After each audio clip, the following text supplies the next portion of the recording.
جب آپ سچی توبہ کرتے ہو اور اندر سے آپ کا دل جو ہے وہ صاف ہوتا ہے، تو پھر اللہ تعالیٰ کی طرف سے آپ کی توبہ کی قبولیت کے فیصلے بھی تھوڑا اگر دیر سے ہوتے ہیں، لیکن بہت ہی معیاری اور بہترین ہوتے ہیں۔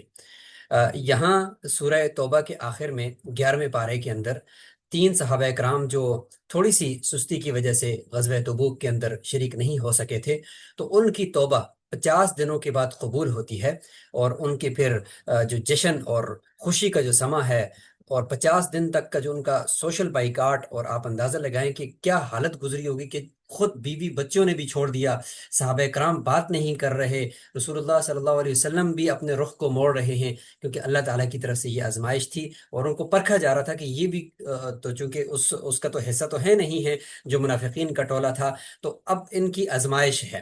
تو اس آزمائش کے دوران ان کو کئی آفرز بھی کی گئی کہ آپ دیکھو، آپ کے نبی نے آپ کو چھوڑ دیا ہے، آپ کے ساتھیوں نے آپ کو چھوڑ دیا ہے، آؤ ہم آپ کو نا اپنے دین کی طرف لے جاتے ہیں۔ جگہ جگہ سے خطوط آتے ہیں ان تین صحابہ کرام کو، لیکن ایمان ہے کہ وہ متزلزل ہونے نہیں پا رہا۔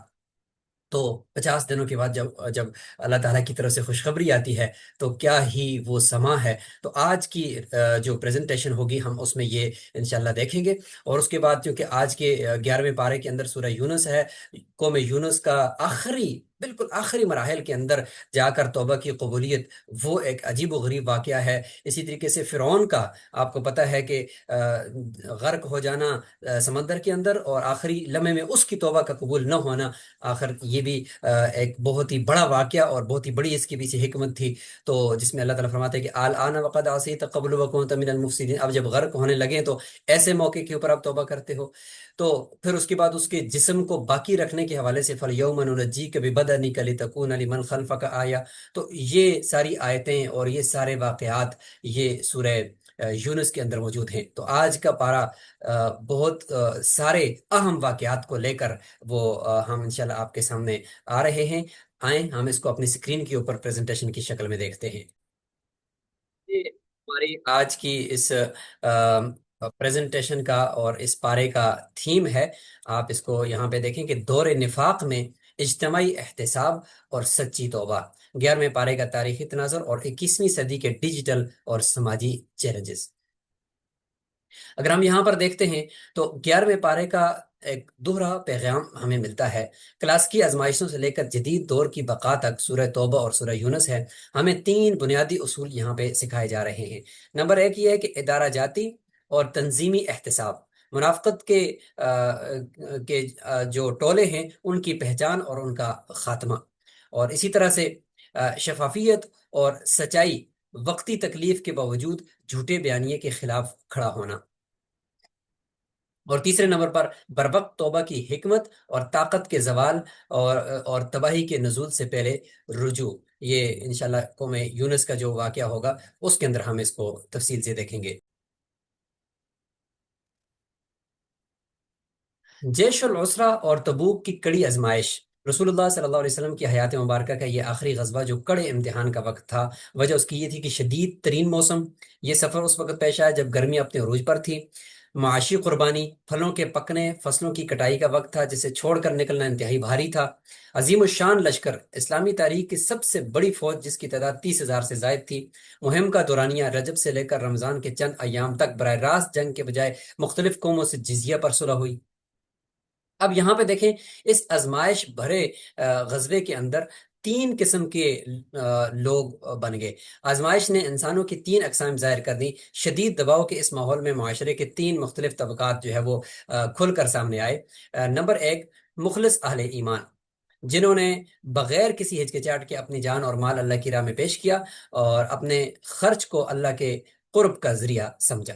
اور دوسرے نمبر پر یہ ڈگمگاٹتی ہوئی دیوار اور ستون، یہ منافقین اور اعراب دیہاتیوں کی تھی، جنہوں نے جھوٹے بہانے بنائے اور خرچ کو تاوان سمجھا۔ یہ لوگ مسلمانوں پر تباہی کے منتظر رہتے تھے۔ اور تیسرے نمبر پر یہ کہ غلطی کا اعتراف کرنے والے وہ سچے مسلمان صحابہ، جنہوں نے سستی کی لیکن نفاق کے بجائے اپنے گناہوں کا سچا اعتراف کیا، اور اعترافوا بذنوبہم، اور اللہ کے فیصلے کا انتظار کیا۔ مسجد زرار اور دھوکے کی جو ایک مہم چلی تھی، وہ آپ کو یہاں پہ دکھائی جا رہی ہے کہ 12 منافقین نے مسجد قباء کے قریب ایک متوازی عمارت تعمیر کی جس کا ماسٹر مائنڈ ابو عامر راہب تھا، جو رومی بادشاہ سے فوجی مدد مانگنے گیا تھا۔ سورہ توبہ کی اس آیت میں اس نے اس کے چار خفیہ مقاصد جو ہے وہ بے نقاب کر دیے۔ نمبر ایک یہ تھا کہ زرارن مسلمانوں کو اور بالخصوص مسجد قباء کو نقصان پہنچانا مقصد تھا۔ نمبر دو تفریق بین المؤمنین، مسلمانوں کو اس قوت کو جو مسلمانوں کی قوت بن چکی تھی اس کو تقسیم کرنا جو ایک جگہ اکٹھی ہوتی تھی۔ کفرن، اللہ اور رسول کے خلاف کفر کو تقویت دینا۔ ارسادن، اسلام کے دشمنوں کے لیے ایک کمین گاہ اور اڈا فراہم کرنا۔ آپ کو پتہ ہے کہ اڈے فراہم کرنے کا کتنا بڑا نقصان ہوتا ہے۔ انہوں نے قسمیں کھائیں کہ یہ محض بیماروں اور کمزوروں کی سہولت کے لیے ہے، جبکہ ایسا تھا نہیں، اس کے پیچھے یہ تھا سب کچھ۔ اچھا، اب اس کے بعد دیکھیں کہ وحی کا نزول اور سازشی ادارے کا انجام، کہ غزوہ تبوک کی روانگی کے وقت نبی صلی اللہ علیہ وسلم نے اس مسجد میں نماز پڑھنے کو واپسی تک مؤخر کر دیا تھا۔ واپسی پر ذی اوان کے مقام پر حضرت جبریل علیہ السلام نے وحی کے ذریعے اس سازش کا پردہ چاک کر دیا۔ رسول اللہ صلی اللہ علیہ وسلم نے مدینہ داخل ہونے سے پہلے ہی صحابہ کرام حضرت مالک بن دخشم اور مان بن عدی کو بھیج کر اس عمارت کو مسمار اور نظر آتش کرنے کا حکم دیا۔ اخذ شدہ اصول یہ ہیں کہ کسی بھی ادارے یا عمارت کی ظاہری شکل شریعت میں قابل قبول نہیں اگر اس کی بنیاد امت کو تقسیم کرنے اور فساد پھیلانے پر رکھی گئی ہو۔ اسے ختم کرنا اجتماعی نظم کا تقاضا ہے۔ جدید دور کی مسجد زرار اور ادارہ جاتی احتساب، کہ آج کے دور میں ابو عامر راہب کی سازش کی جدید شکلیں ہمارے ارد گرد موجود ہیں۔ فلاح کے نام پر تفریق، آپ دیکھ رہے ہو کہ عالمی این جی اوز اور جو مشکوک آپ کو سامنے، چونکہ میں یہاں پہ صرف دکھا سکتا ہوں آپ کو، اور ڈیجیٹل کا آپ یہ دیکھ لیں، فیک نیوز کا دیکھ لیں، معاشرتی تقسیم کا دیکھ لیں۔ تو اصلی تدبیر یہ ہے کہ ریاستی سطح پر ان اداروں کی ظاہری چمک دمک سے متاثر ہوئے بغیر ان کے اصل مقاصد اور فنڈنگ کا شفاف احتساب امت کی بقا کے لیے ناگزیر ہے۔ مطلق سچائی اور 50 دن کا کڑا سماجی بائیکاٹ، یہ وہ تین صحابہ کرام کے بائیکاٹ کے حوالے سے آ گیا کہ غزوہ تبوک میں پیچھے رہ جانے والے تین صحابہ حضرت کعب بن مالک، مرارہ بن ربی اور ہلال بن امیہ رضی اللہ عنہم، سچائی کے انتخاب کے منافقین کی طرح جھوٹے عذر پیش کرنے کے بجائے انہوں نے سچ بولا کہ ان کے پاس پیچھے رہنے کا کوئی جواز نہیں تھا۔ کڑا احتساب، کہ رسول اللہ صلی اللہ علیہ وسلم نے فیصلہ اللہ پر چھوڑ دیا اور پورے معاشرے کو ان سے بات چیت کرنے سے روک دیا۔ تنہائی کی انتہا ہو گئی کہ 50 دن تک جاری رہا یہ بائیکاٹ، یہاں تک کہ ان کی اپنی جانیں اور زمین اپنی تمام تر وسعتوں کے باوجود ان پر تنگ ہو گئی۔ انہیں یقین ہو گیا کہ اللہ سے بچ کر جانے کی کوئی جائے پناہ نہیں ہے۔ سچائی کا انعام اور الہی معافی کی صبح کے فجر کے وقت جب حضرت ام سلمہ کے حجرے میں توبہ قبولیت کی سورہ توبہ کی آیت نمبر 117 اور 119 کی وہی نازل ہوئی تو خوشی کا ایک طوفان آ گیا۔ سچائی کا انعام اور الہی معافی کی صبح فجر کے وقت جب حضرت ام سلمہ کے حجرے میں یہ توبہ کی جو قبولیت نازل ہوئی تو خوشی کا ایک طوفان آیا۔ بشارت کی دوڑ یہ ہے کہ ایک شخص گھوڑے پر دوڑا جبکہ دوسرے نے جبل صلہ پر چڑھ کر آواز دی، اے کعب بن مالک خوش ہو جاؤ۔ سچی قربانی یہ تھی کہ خوشخبری سن کر حضرت کعب نے اپنے بدن کے واحد کپڑے اتار کر انعام میں دے دیے اور خود مانگ کر کپڑے پہنے۔ چمکتا ہوا چہرہ، نبی صلی اللہ علیہ وسلم کا چہرہ مبارک خوشی سے چاند کے ٹکڑے کی طرح چمک رہا تھا۔ مال کا صدقہ، کعب نے اپنا سارا مال صدقہ کرنا چاہا۔ آپ صلی اللہ علیہ وسلم کے مشورے پر صرف خیبر کا حصہ اپنے پاس رکھا۔ کونوا مع الصادقین، یہ دیکھیں مصنوعی بیانی کے دور میں تین صحابہ کا واقعہ واضح کرتا ہے کہ سچائی وقتی طور پر شدید تکلیف دہ ہو سکتی ہے لیکن بالآخر نجات کا واحد راستہ ہے۔ قرآن کا حکم ہے کہ کونوا مع الصادقین، سچوں کے ساتھ رہو۔ مذہبی نمائندگی میں صداقت، آج مذہب کو سوشل میڈیا پر شہرت اور مالی مفادات کے لیے استعمال کیا جاتا ہے، اور حضرت کا عمل ہمیں سکھاتا ہے کہ ظاہری پی آر یعنی پبلک ریلیشن سے زیادہ باطنی سچائی اہم ہے۔ بیاناتی شفافیت، جب الگوریدمز اور ڈیپ فیکس جھوٹے بیانیوں کو فروغ دے رہے ہوں تو بحیثیت ایک فرد ذمہ داری بنتی ہے ہماری کہ ہم معلومات کی تصدیق کریں اور جھوٹے پروپیگنڈے کا بائیکاٹ کریں۔ کائنات کے دلائل اور دو قوموں کا انجام دیکھیں کہ سورہ یونس کے آغاز میں اللہ تعالیٰ نے توحید کے بہت سے دلائل، عقلی دلائل پیش کیے۔ آسمانوں اور زمین کی تخلیق، سورج کو روشنی اور چاند کو نور بنانا، رات اور دن کا تسلسل کے ساتھ بدلنا، یہ تمام نشانیاں عقل والوں اور متقین کے لیے واضح دلائل ہیں۔ انہی نشانیوں کے تسلسل میں قرآن دو مختلف قوموں اور ان کے رویوں کا تقابل پیش کرتا ہے، ایک وہ جس نے طاقت پر غرور کیا اور دوسری وہ جس نے بر وقت سچی توبہ کی۔ فرعون کا غرور اور طاقت کا حتمی زوال آپ دیکھیں کہ فرعون نے زمین میں سرکشی، تکبر اور ظلم کی انتہا کر دی تھی، لیکن مادی طاقت کا یہ غرور بالآخر غرقاب ہوا۔ بے سود توبہ، جب فرعون سمندر میں ڈوبنے لگا اور موت کو بالکل سامنے دیکھا، تب اس نے ایمان لانے کا اعلان کیا تو مہلت کا خاتمہ ہو چکا تھا۔ عذاب دیکھ کر کیا گیا یہ اقرار قبول نہ ہوا، کیونکہ عقل کی یا عمل کی مہلت ختم ہو چکی تھی۔ عبرت کی نشانی یہ کہ اللہ تعالیٰ نے اس کے بے جان جسم کو ڈوبنے سے بچا کر ساحل پر ڈال دیا، تاکہ وہ بعد میں آنے والی نسلوں کے لیے عبرت بنے کہ انسان تمام تر مادی اور عسکری طاقت اللہ کے سامنے بے بس ہے۔ قوم یونس کا واقعہ کہ بر وقت توبہ کی قبولیت کی جو حکمت ہے وہ یہاں پہ ہے کہ فرعون کے بالکل برعکس قوم یونس وہ واحد قوم تھی جس نے درست وقت پر فیصلہ کیا، آثار کی پہچان کی، انہوں نے عذاب کے آثار، کالے بادل اور دھواں دیکھ لیا تھا۔ بر وقت اصلاح کہ عذاب کے مکمل نزول سے پہلے ہی انہوں نے اپنے نبی کی تصدیق کر لی، اجتماعی گریہ وزاری، پوری قوم نے خلوص نیت کے ساتھ اللہ کے حضور اجتماعی توبہ کر لی۔ نتیجہ یہ ہو گیا کہ اللہ نے ان سے دنیاوی رسوائی کا عذاب ٹال دیا اور انہیں ایک مقررہ وقت تک زندگی سے فائدہ اٹھانے کا موقع دے دیا۔ تو اصول یہ اخذ ہوتا ہے کہ مہلت کے اندر کی گئی اجتماعی توبہ اور رجوع پوری کی پوری قوموں کو یقینی تباہی سے بچا سکتا ہے۔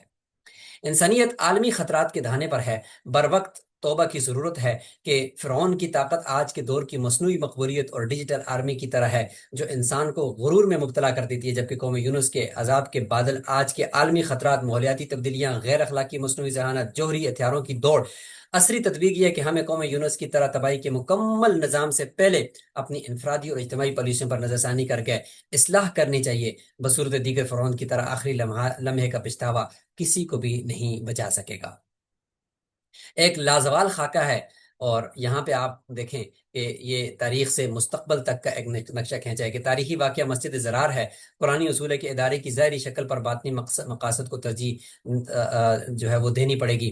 جدید اطلاع یہ ہے کہ فیک این جی اوز اور ڈس انفارمیشن پلیٹ فارمز کا ریاستی احتساب ہونا چاہیے۔ تاریخی واقعہ 3 مخلص صحابہ کا 50 دن کا بائیکاٹ، اور قرآنی اصول یہ ہے کہ سچائی بالآخر نجات ہے، اور جدید اطلاع یہ ہے کہ ڈیپ فیکس اور الگوریدم کے دور میں بیانیے کی شفافیت اور تصدیق ضروری ہے۔ اور تیسرا بڑا واقعہ فرعون کا غرور بمقابلہ قوم یونس کی توبہ۔ مہلت عمل کے اندر اجتماعی رجوع کا فائدہ ہوتا ہے، اگر مہلت سے گزر کر کریں گے تو پھر کوئی فائدہ نہیں ہے۔ ماحولیاتی اور تکنیکی اے آئی خطرات کے پیش نظر عالمی سطح پر بر وقت اصلاح کی ضرورت ہے۔